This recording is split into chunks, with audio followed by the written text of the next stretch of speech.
ముఖ్యంగా ఉత్తరాంధ్ర సుజల స్రవంతి అది అక్కడే ఆగిపోయింది.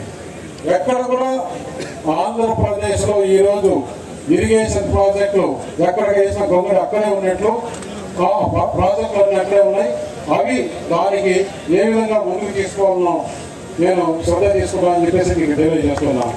మూతపడిన అనకాపల్లి దుంపాల షుగర్ ఫ్యాక్టరీని మళ్ళీ ఓపెన్ చేయించడానికి నేను ప్రయత్నం చేస్తే ఇక్కడ ఉండే చెరుకు రైతులు యువతకు ఉద్యోగాలు వస్తాయని చెప్పేసి తెలియజేస్తున్నా. అలాగే చోడవరంలో గోవాడ షుగర్ ఫ్యాక్టరీ చెరుకు ఫ్యాక్టరీ, అలాగే ఈ చెరుకుకి ఏదైతే మద్దతు ధర కావాలనో ఆ మద్దతు ధర కూడా తీసుకొని వస్తామని చెప్పేసి మీకు తెలియజేస్తున్నాం. రేవణ రిజర్వాయర్ మాడుగులు అధీకరణ చేయడం, కలయంలో రిజర్వాయర్ని ఆధునీకరణ చేయడం, అనకాపల్లి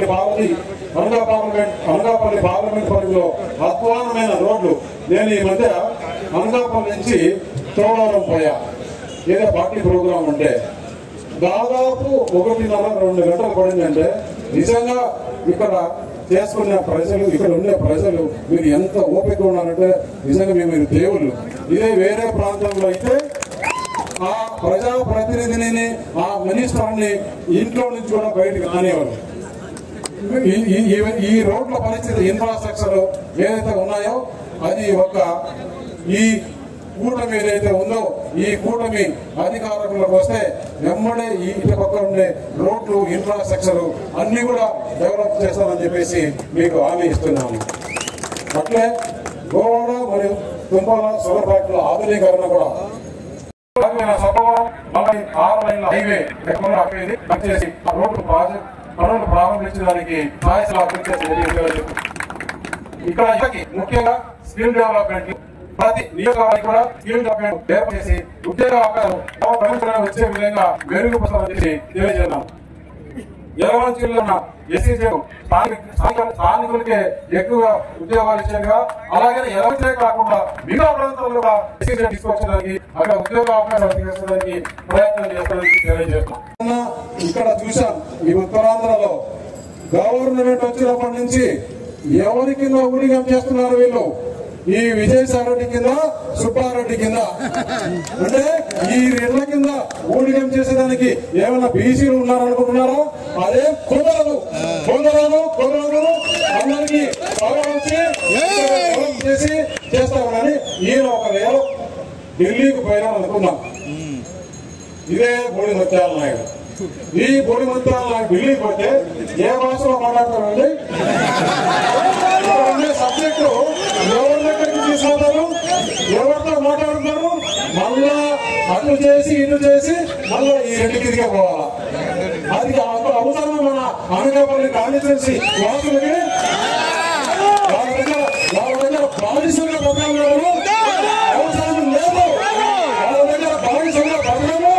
మనము మీరు గెలిపిస్తే నేను ఈ కాన్స్టిట్యున్సీకి ఏ డెవలప్మెంట్ కావాలంటే డైరెక్ట్ గా ఏ క్యాబినెట్ మినిస్టర్ కైనా సరే, ప్రధానమంత్రి దగ్గరికైనా సరే, లేదు ఏ సెక్రటరీ దగ్గరికి పోవాలన్నా, ఎవరి దగ్గరికి పోవాలన్నా ధైర్యంగా కూర్చొని, లేదంటే అనకాపల్లికి తీసుకొని వచ్చి పని చేపిస్తామని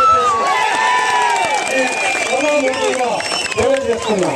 ఇంకొకరు చెప్తున్నారు ఇక్కడ ఉక్కు ఫ్యాక్టరీ ప్రైవేట్ పరం చేస్తారని. అయ్యా బాబు, లేని ఉక్కు ఫ్యాక్టరీ కోసం నేను దాదాపు 15 రోజులు నిరాహార దీక్ష చేసుకొని నా ప్రాణం మీదకి తెచ్చినా పర్లేదని చెప్పేసి చంద్రబాబు నాయుడు వచ్చి ఫౌండేషన్ వరకు నిరాహార దీక్ష చేయాలని చెప్పేసి పబ్లిక్ లో ఇట్లే మీడియా సమావేశంలో నిరాహార దీక్ష కూర్చున్నాం.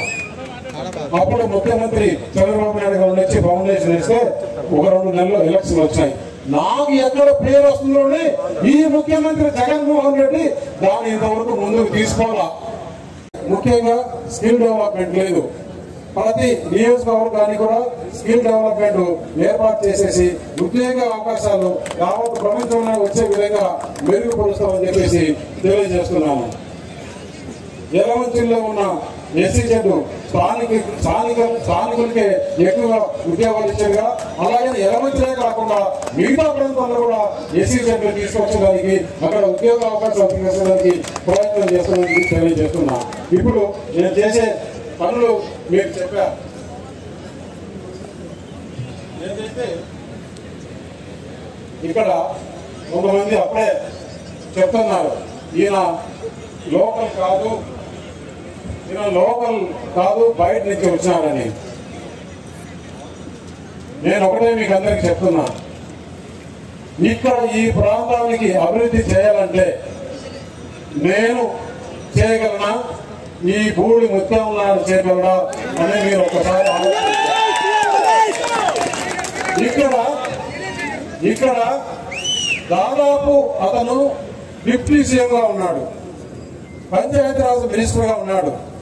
ఏ రోజైనా కానీ జగన్మోహన్ రెడ్డి దగ్గర కూర్చొని నేను మంత్రిగా ఉన్నాను, ఈ జిల్లాకు పోతే నా కాన్స్టిట్యున్సీకి పోతే ప్రజలకు ఏం చెప్పాలి, నాకు ఇవి కావాలి, ఈ డెవలప్మెంట్ కావాలి, అది పక్కన పెడితే కూడా కనీసం పంచాయతీలకు వచ్చిన నిధులు సర్పంచులకు పంపించాలి, అది కూడా చేయలేకుండా నన్ను ఈ దృష్టికి తీసుకొస్తే నేను ఏ విధంగా ప్రజల్లోకి పోవాలి అని ఒక్క రోజైనా ముఖ్యమంత్రిని అడిగానని చెప్తున్నా.